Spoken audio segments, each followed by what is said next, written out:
अच्युतं केशवं रामनारायणं कृष्णदामोदरं वासुदेवं हरिं श्रीधरं माधवं गोपिकावल्लभं जानकीनायकं रामचन्द्रं भजे अच्युतं केशवं सत्यभामाधवं माधवं श्रीधरं राधिका राधितं इन्दिरामन्दिरं चेतसा सुन्दरं देवकी नन्दनं नन्दजं सन्ददे. श्री गुरुभ्यो नमः. सिद्धांत बिंदु முதல் ஸ்லோகம். एवं अध्यासे सिद्धे एकस्य आत्मनः एवेश्वरादि व्यवस्था मान मेयादि प्रतिकर्म व्यवस्था च उपपद्यते. இவ்வளவு தூரம் சமப்பட்டு ஆத்மா அனாத்மா ரெண்டுக்கும் பரஸ்பரம் அத்தியாசம் இருக்கு அப்படிங்கறதெல்லாம் சொல்லி லட்சணங்கள்லாம் சொல்லி எல்லாம் பண்ணார். இந்த அத்தியாசம் சித்தமா இருந்தா தான் சகல விவகாரம் சித்தமாகும். அந்த ஆசிரியத்திலே இருக்கு. இந்த அத்தியாசத்தை ஆசிரியச்சுதான் சர்வ பிரமாண பிரமேய விவகாரங்கள் நடக்கிறது அப்படிங்கிறது. லௌகிக்கம் வைதிகம் எல்லாமே சகல விவகாரத்துக்கும் இந்த அத்தியாசம் மூலமா தேவைப்படுறது அப்படின்னு சொன்னார். அதே தான் இங்கேயும் சொல்றார்.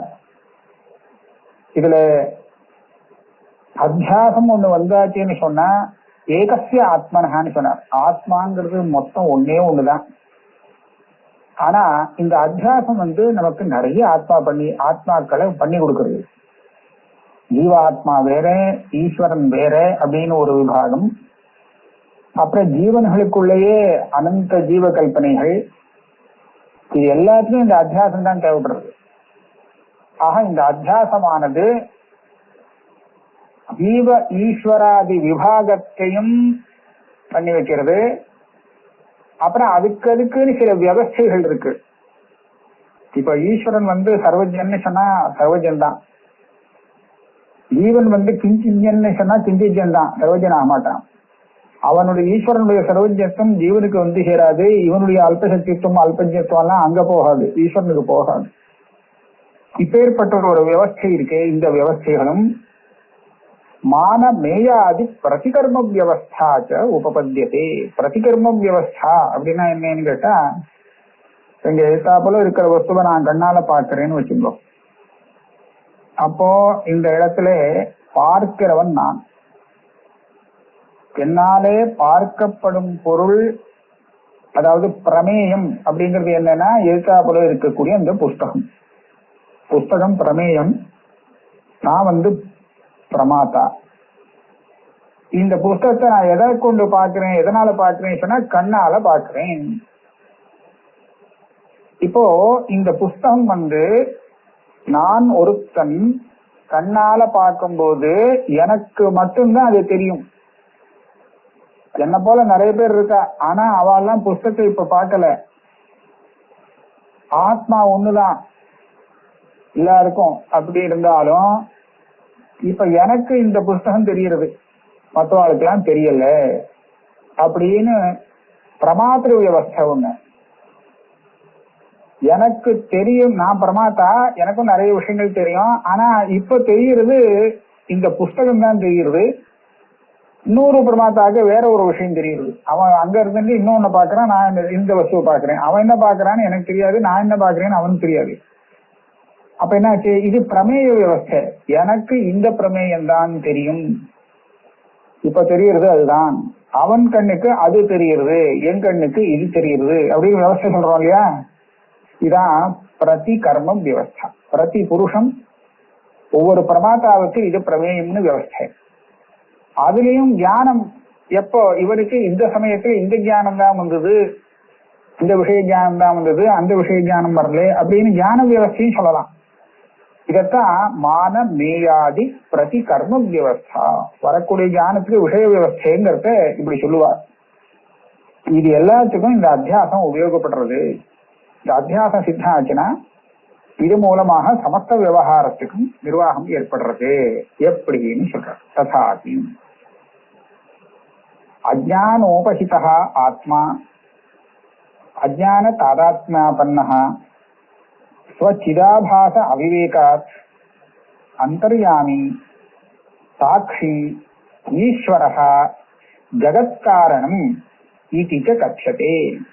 புத்தியுபஹிதश्च தத்தாதாத்மியாபன்னः ஸ்வச்சிதாபாச அவிவேகாத் ஜீவः கர்த்தா போக்தா பிரமாதா இதி ச கத்யதே இதி வார்த்திககாரபாதாः.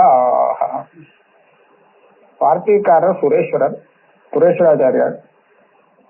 அவர் இந்த ஈஸ்வரனையும் ஜீவனையும் பத்தி அதனுடைய ஸ்வரூபத்தை விளக்கும் போது எப்படி சொல்லியிருக்காருன்னா, அஜ்ஞான உபஹிதா ஆத்மா, அஜ்ஞானத்தை உபாதியாக கொண்டுள்ள ஆத்மா. அப்படின்னா என்னது?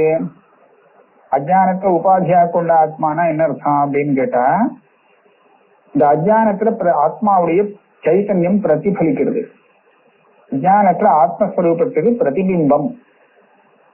சரி, பிரதிபிம்பம்ங்கிறது பிம்பமே தான். பிம்பத்தை காட்டிலும் வேறாக முகத்துல முகம், தர்ப்பணத்துல முகம் தெரியற மாதிரி தெரிஞ்சாலும் அது நம்ம முகம்தான். அது தர்ப்பணத்துல இல்ல, அது நம்ம கிட்டதான் இருக்கு. ஆனா தர்ப்பணத்துல இருக்க மாதிரி தெரியறது, அதை பிரதிபிம்பம்னு சொல்லுவோம்.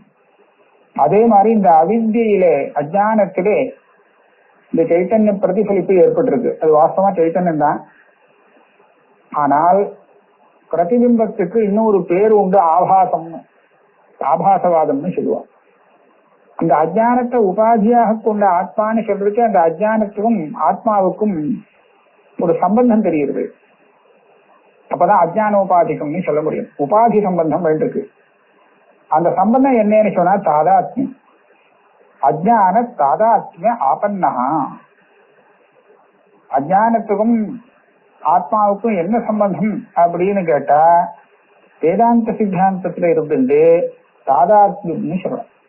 தாதாத்மிய சம்பந்தம் இது பாஷ்யக்காராலே எடுத்து சொல்லியிருக்கார். எந்த இடத்துல சொல்லியிருக்காருன்னு கேட்டா, அந்த பக்தி ரசாமஞ்சஸ்யாத் அப்படிங்கிற ஒரு அதிகரணத்துல, அதாவது 2வது அத்தியாயம் 2ஆம் பாதத்துல கடைசிக்கு முன் அதிகரணம். அதுல சொல்லும் போது இந்த பிரம்மவாதி மதத்துல அந்த பிரகிருதிக்கும் பரமாத்மாவுக்கும் என்ன சம்பந்தம் கேட்கறச்சு தாதாத்மியம்னு சொல்லியிருக்கார் வேதாந்தி மதத்துல. அதே தான் இங்கேயும் வச்சுக்கணும். எல்லா இடத்துக்கும் அது ஒரு இடத்துல சொன்னது எல்லா இடத்துக்கும் உண்டு. அஜ்ஞானத்துக்கும் அந்த பரமாத்மாவுக்கும் ஆத்மாவுக்கும் ஒரு சம்பந்தம் இருக்கு இல்லையா? அவித்யா தச்சித்தோர் யோகா அப்படின்னு சொல்லுவாங்க. அவித்யாச்சி சம்பந்தம் அது என்னதுன்னா தாதாத்மியம். அதனால அஜ்ஞான தாதாத்மியாபன்னஹ ஆத்மா, அஜ்ஞானத்தை உபாதியாக கொண்டவர். சிதாபாச அவிவேகாத்னு இருக்கு. சிதாபாசம்னா அந்த பிம்பம் பிரதிபிம்பம் ரெண்டும் வந்து வாசகத்துல ஒண்ணுதான், தனியா தெரிஞ்சாலும் ஒண்ணுதான்.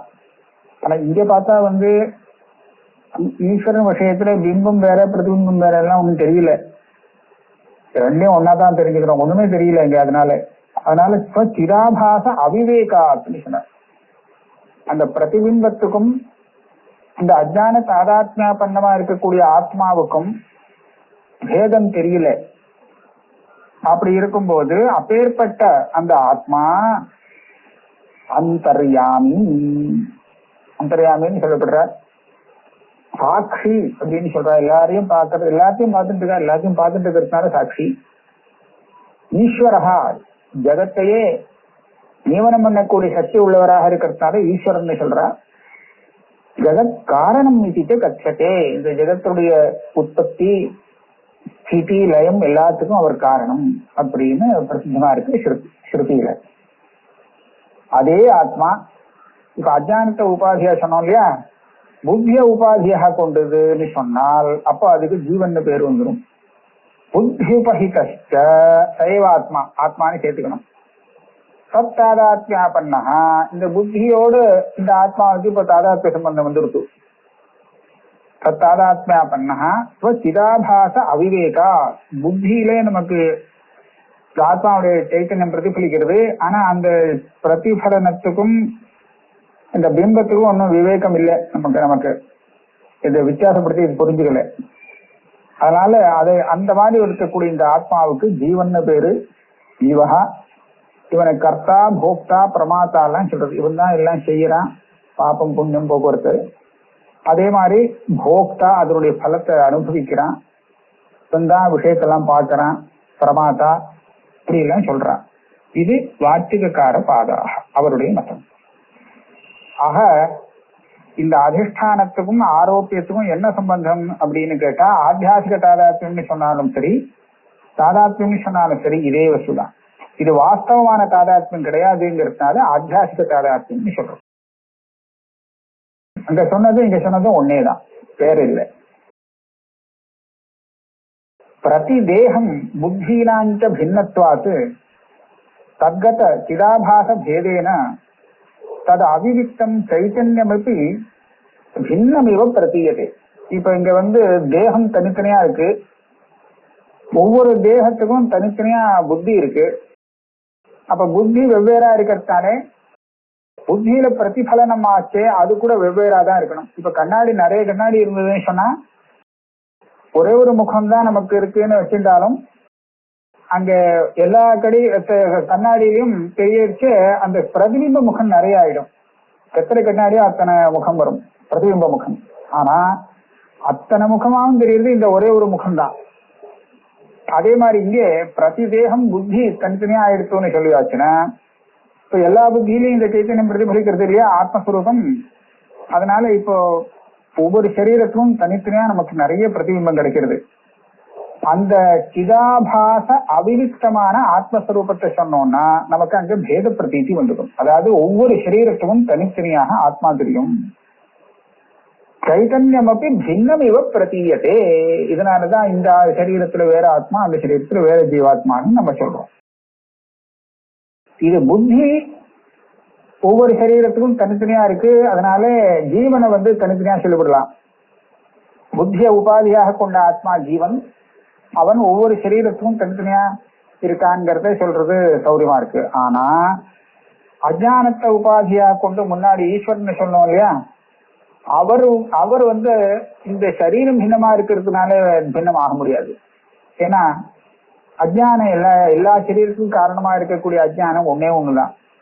ஆகையால அந்த அஜ்ஞானத்தை உபாதியா கொண்ட பரமேஸ்வரன் அநேகம் இல்லை, ஒன்னே ஒண்ணுதான். அஜ்ஞானஸ்து சர்வத்திர அபின்னத்வாத்து தத்கத சிதாபாச பேதாபாவாத்து. இப்ப அதுல வரக்கூடிய அந்த பிரதிபிம்பமும் ஒண்ணுதான், ஒன்னே ஒண்ணு. ஒரு உபாதினா ஒன்னே ஒண்ணு பிரதிபிம்பம் வரும். பேதாபாவா ததவிவிக்த சாட்சி சைத்தன்யஸ்ய ந கதாச்சித் அப்படி பேதபானம். அப்போ சாட்சின்னு நம்ம யார சொன்னோம், அந்த அஜ்ஞான உபகித சைத்தன்யத்தை தானே. அப்ப அந்த சைத்தன்யம் சாட்சி ஒன்னே ஒண்ணுதான், அதுல பேதம் தெரியாது. என்னுடைய சாட்சி உன்னுடைய சாட்சிங்கிறது, நாம் வேற நீ வேறன்னு சொல்லலாம் ஜீவனை வச்சுட்டு. ஆனா ரெண்டு பேருக்கும் சாட்சியா இருக்கிறது ஒண்ணுன்னு சொல்லணும், அதுல பேதம் தெரியல. இப்ப இந்த பட்சத்துல தொம் பதார்த்தம் தத் பதார்த்தம் ரெண்டும் இப்படி சொன்னார் இல்லையா, இந்த ரெண்டுலயும் நமக்கு என்ன ஆச்சுன்னு சொன்னா ஜஹல் லட்சணான்னு சொல்லணுமா. அந்த தத்துவபதி வாக்கியார்த்தம் சொல்றதுக்கு பொதுவா அந்த தத்பத வாக்கியார்த்தம் தொம்பத வாக்கியார்த்தம் ரெண்டையும் வாக்கியார்த்தமா எடுத்துட்டோம்னா அபேதம் வருது, முடியாது, விரோதமா இருக்கு. அதனால இந்த விருத்தமான ஒரு அம்சத்தை தியாகம் பண்ணிட்டு அவிருத்தமான அம்சத்தை வச்சுக்கிறது அப்படின்னு ஜஹகஜஹல் லட்சணான்னு ஒரு பிரசித்தமான பிரக்கிரியை இருக்கு. ஆனா இந்த பட்சத்துல அந்த ஆபாசம் தான், ஆபாசவாதம் சொல்ற பட்சத்துல ஜஹகஜஹல் லட்சணா இல்லை, ஜஹல் லட்சணா தான். வாச்சியார்த்தம் ஜஹல் லட்சணா, வாச்சியார்த்தத்தை மொத்தம் விடணும். ஏன்னா உபாதியில பிரதிபிம்ப பரியந்தம் வாச்சியமாம். அந்த வாக்கியத்துக்கு அப்புறம் அதோட சம்பந்தப்பட்டது லட்சியம். இப்ப வாச்சியார்த்தத்தை ஒரேடியா விட்டாச்சு. தொம்பத வாச்சியார்த்தம்ங்கிறது அந்த ஒவ்வொரு தேகத்திலும் இருக்கக்கூடிய புத்தி இருக்கே, புத்தியுபஹிதா ஆத்மான்னு சொல்லணும். சதாபாசா ஆத்மானா என்ன, புத்தி தாதாத்மியாபன்னா ஸ்வச்சிதாபாசம் இருக்கே, அதை சொல்லணும். இப்போ சிதாபாசம் தான் தனித்தனியா இருக்கு, அதோட அவியுக்தமானதுனால ஆத்மா தனித்தனியா தெரியுதுன்னு சொன்னார். இந்த சிதாபாசம் தான் வாக்கியார்த்தம். இந்த வாக்கியார்த்தத்தை விட்டுடணும். அதோட தாதாத்மியப்பன் அவியுக்தமா தெரியக்கூடிய ஆத்மஸ்வரூபத்தை தொம்பதம் லட்சணையா போதிக்கிறது அப்படின்னு சொல்லணும். அப்படின்னா இந்த லட்சணம் என்ன லட்சணம்? இது ஜஹல் லட்சணா. எப்படி கங்கா சப்தத்துக்கு கங்கா நதின்னு அர்த்தம், ஆனா கங்காயாம் கோஷா அப்படிங்கிற வாக்கியத்திலே கங்கா சப்தம் அந்த நதியை சொல்லல, அதை விட்டு கொடுத்து அதோட சம்பந்தப்பட்டு இருக்கிற தீரத்தை சொல்றது. அப்ப இது ஜஹல் லட்சணம். இதே மாதிரி தொம் பதார்த்தத்துல அந்த அஜானத்துல பிரதிபலிக்கக்கூடிய சைத்தன்யம் இருக்கே, அது தொம் இல்ல, தத்பதார்த்தம். தத்பதத்துக்கு சக்தியார்த்தம். ஆனா இப்ப அதை எடுத்துக்கப்படாது, இங்க அதை விட்டுடணும்.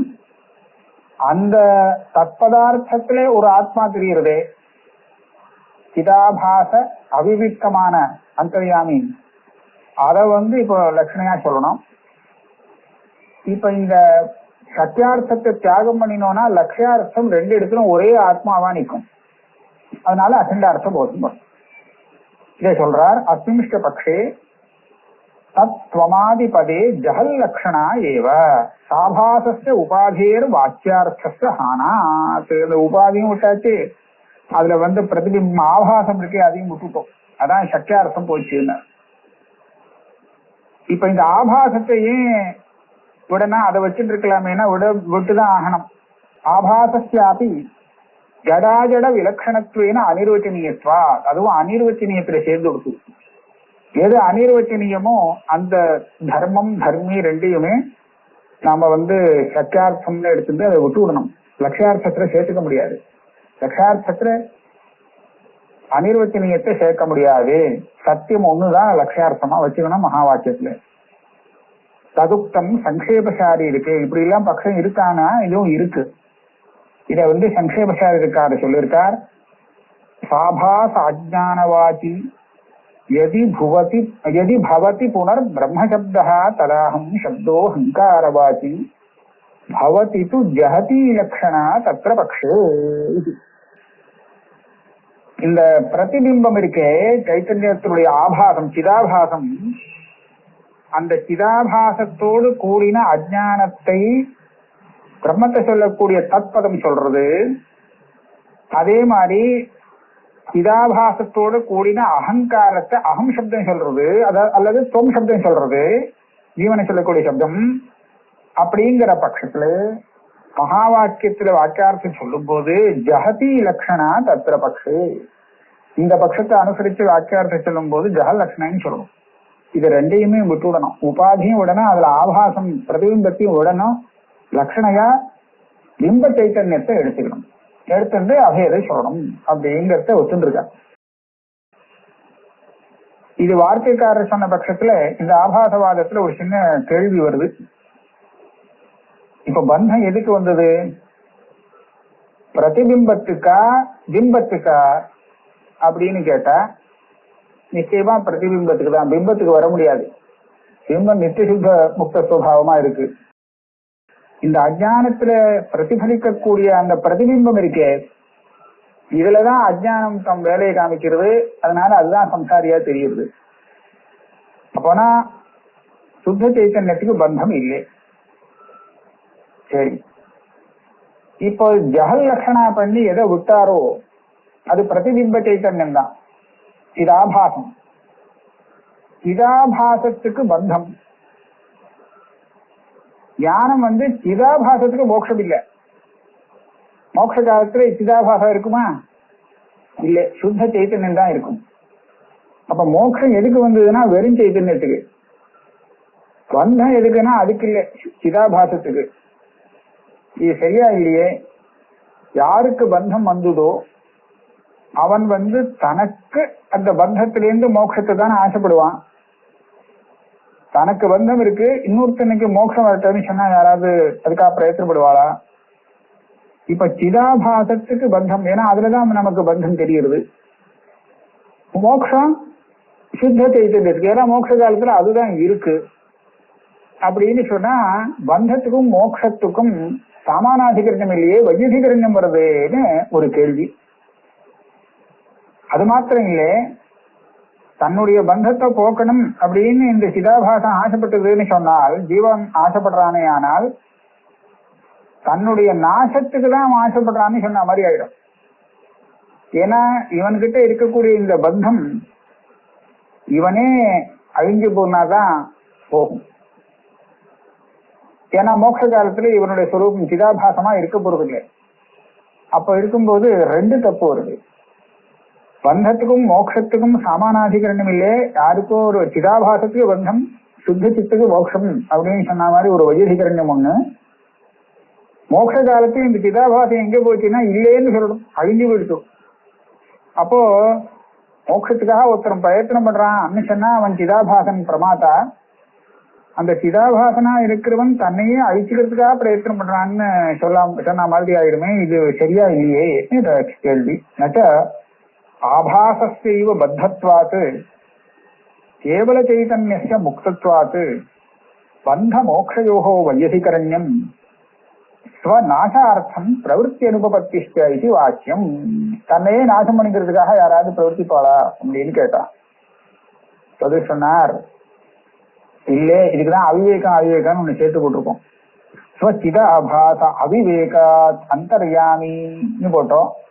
அதே மாதிரி புத்தியுபகிதா தத்தாதாத்மியாபன்னஹ ஸ்வசிதாபாச அவிவேகாத், சிதாபாச அவிவிக்த சைதன்யம் அதை ஒண்ணு கொண்டு வந்தது. அதனால சாமானாதிகரண்யத்தை கேவல சைத்தன்யத்தை வச்சுதான் சொல்லணும். கேவல சைத்தன்யஸ்யைவ ஆபாசத்வாரா பத்தத்வாப்யுபகமாத். வெறும் சைத்தன்யம், ஆபாசம்னு பிரிச்சு எடுக்க வேண்டாம். அந்த சைதன்யத்துக்கு தான் பந்தம், சைதன்யத்துக்கு தான் மோட்சம். எப்படி பந்தம் வந்தது? பந்தம் ஆபாசத்துல தானே இருக்கு சொன்னா இருக்கட்டும். ஆனா அந்த ஆபாசத்தோடு தானே இந்த இதுக்கு அவிவேகம் இருக்கு. பிரிச்சு தெரியலையே, இது ஆபாசத்துக்கு மட்டும் வந்தது, தனக்கு வரலைங்கிறது தெரியலையோனோ. அதனால கேவல சைத்தன்யத்துக்கே வந்த மாதிரிதான் தெரியுது. அதனால பந்தத்துக்கும் அதான் ஆதாரம், மோட்சத்துக்கும் அதே ஆதாரம். ஆக ஆபாசத்தை விட்டுவிடணும். ஆபாசம் ஒண்ணும் இல்லை. ஆபாச அவிவிக்தமான சைத்தன்யத்துக்கே பந்தம், சைத்தன்யத்துக்கே மோட்சம். ஆகையால பந்த மோக்ஷயோர் வையதிகரண்யம் அப்படிங்கிற தோஷம் இல்லை. இது பந்தம் ஒருத்தருக்கு மோட்சம் ஒருத்தருக்குங்கிறது இந்த வித்தியாசம் இல்லை. அதே மாதிரி ஸ்வநாசார்த்தம் பிரவருத்தின்னு சொன்னாரோ இல்லையோ, ஸ்வநாசார்த்தம் பிரவருத்தி இல்லை. ஏன்னு கேட்டா இவன் ஸ்வம்னு எதை எடுத்துக்கிறான், இவனுக்கு தான் தெரியாதே ஆபாசம் எது ஆத்மா எதுன்னு. ரெண்டும் ஒன்னா தானே வச்சு பேசுறான். அதனாலே அந்த சிதாபாச அவிவிக்தமான சைத்தன்யத்துக்கு தான் பந்தம் தெரிகிறது அப்படின்னு சொன்னதுனாலே எந்த சைத்தன்யத்துல பந்தம் தெரிஞ்சதோ அந்த சைத்தன்யத்தை நான் பந்த நிவர்த்தி ஆகி மோட்சத்தை அடையிறதுன்னு சொல்றோம்னு சொல்றேன். இப்படி சொல்லிட்டா என்ன ஆகும்? இந்த எந்த சைத்தன்யம் மோட்ச காலத்துல இருக்கோ அதுக்குதான் பந்தம் இருக்கிறதாக முன்னாடி தெரியுது. அதை இப்போ ஞானத்தினால நிவர்த்தி பண்ணிட்டாச்சே, உடனே மோட்சம் வந்த மாதிரி இருக்கு. இதைத்தான் சொல்றாராம். ததுக்தம் வார்த்திக காரபாதை அயமேவகி நக அனர்த்தா எத் சம்சாரி ஆத்ம தர்சனம். இந்த வார்த்தையத்துல என்ன சொல்லியிருக்காருன்னா, நமக்கு அனர்த்தம் என்னன்னு கேட்டா, நமக்கு சம்சாரம் வந்தது ஒன்றும் விஷயம் இல்லை. சம்சாரியாக இருக்கிறத தானாக நினைச்சுட்டு சம்சாரி ஆத்ம தரிசனம். இது எப்படி அர்த்தம் பண்ணிக்கிறதுன்னு சொன்னா, சம்சாரம்னா பந்தம்னு வச்சுக்கோ. பந்தம்னா இப்ப ஏதாவது கர்த்திருவம் போக்திருத்தம் ஏதோ ஒண்ணு இருக்கு. இந்த கர்த்திருவம் போக்திருத்தம் எல்லாம் எங்க இருக்கு அப்படின்னு கேட்டா நம்மளுடைய உபாதியில இருக்கு. உபாதியில வர சைத்தன்யம் பிரதிபி பலிச்சிருக்கு, அதுல இருக்கு. நம்ம கிட்ட இல்ல, நியாயமா இல்லை. ஆனா நமக்கு எப்படி தெரியுதுன்னு சொன்னா, உபாதி சிரமங்கள்லாம் நம்ம கிட்ட இருக்கா மாதிரி தானே தெரியுது. அப்ப சம்சாரி வேறுதான், ஆனா அந்த சம்சாரிய நாம நினைச்சுட்டு இருக்கோம், நான் தான் சம்சாரின்னு. அதனால அந்த தாதாத்மியாத்தியாசத்தினாலே நமக்கு வந்த மாதிரி தெரியுது. அதனால சம்சாரி ஆத்ம தரிசனம், சம்சாரிய நான் அப்படின்னு நினைச்சுக்கிறது இருக்கே, இதுதான் நமக்கு அனர்த்தம். இந்த அனர்த்தத்தை போக்குறதுக்கு தான் ஞானம் தேவைப்படுறது. ஏன்னா சுத்த சைதன்யஸ்ய ஆபாச ஏவ பந்தஹ தன்னிவர்த்திஷ்ட மோக்ஷஹ இதி கிஞ்சித் அசமஞ்சசம். சுத்த சைத்தன்யம் தான் மோட்ச காலத்துல இருக்கு, எப்பவுமே அது இருக்கு. அதுக்கு பந்தம் வந்ததுன்னு எப்படி சொல்லணும்னா ஆபாசா பந்தா தன் நிவர்த்திஷ்ட மோக்ஷா. அந்த ஆபாசம் நிவர்த்தி ஆயிடுச்சுன்னா மோட்சம். இது நம்ம திருஷ்டாந்தத்துல எப்படி பார்க்கலாம்னா, இப்போ கண்ணாடியில ஒருத்தன் முகத்தை பார்க்கறான், கண்ணாடியில ஏதோ ஒரு அழுக்கு இருக்கு, அது அவனுக்கு தெரியுது. அந்த எதுல தெரியுது? முகத்துல தெரியுது அவனுக்கு. பிரதிபிம்பம் கண்ணாடியில வேற பிரதிபிம்பத்துல கண்ணாடியில உள்ள தோஷம் தெரியுதுன்னு வச்சுப்போம். கண்ணாடியில கருப்பா ஏதோ ஒரு அழுக்கு விட்டு இருக்கு, இது கரெக்டா இவனுடைய முகத்துல தெரியுது. கண்ணாடியில பார்க்கும்போது முகத்துல வந்த மாதிரி தெரியுது. இப்ப இத போக்கணும்னா என்ன பண்றது? நம்ம சொல்லுவோம் விவேகவந்தம் இந்த கண்ணாடியில உள்ளத அழுக்க போக்கிட்டா சரியா போக்கும்னு. அது போக்க முடியாது, அந்த மாதிரி ஒரு அழுக்குன்னு வச்சுங்களேன். அப்ப என்ன பண்ணணும்? அது நமக்கு வரலன்னு தெரிஞ்சுக்கணும், அவ்வளவு போதும். கண்ணாடியில வந்தது கண்ணாடியில தானே இருக்கு, நமக்கு வரல. கண்ணாடியில இருக்கக்கூடிய அந்த அழுக்கானது பிரதிபிம்பம் தெரியும் போது அதோட சேர்ந்துட்டு நமக்கு தெரியுது. ஆனா பிரதிபிம்பத்தை நாம நம்மளுடைய முகம்னு வச்சுட்டு இருக்கிறதுனாலே அந்த அழுக்கானது இப்ப எப்படி வந்துருத்து? நமக்கே வந்துருத்து. இது கொஞ்சம் பரம்பரா சம்பந்தேன்னு வந்திருக்குன்னு பார்க்கலாம். அந்த அழுக்கு இருக்கிறது இடம் இங்க பிம்பத்திலேயோ பிரதிபிம்பத்திலேயோ இல்லை, அது அந்த உபாதியில இருக்கு, கண்ணாடியில இருக்கு.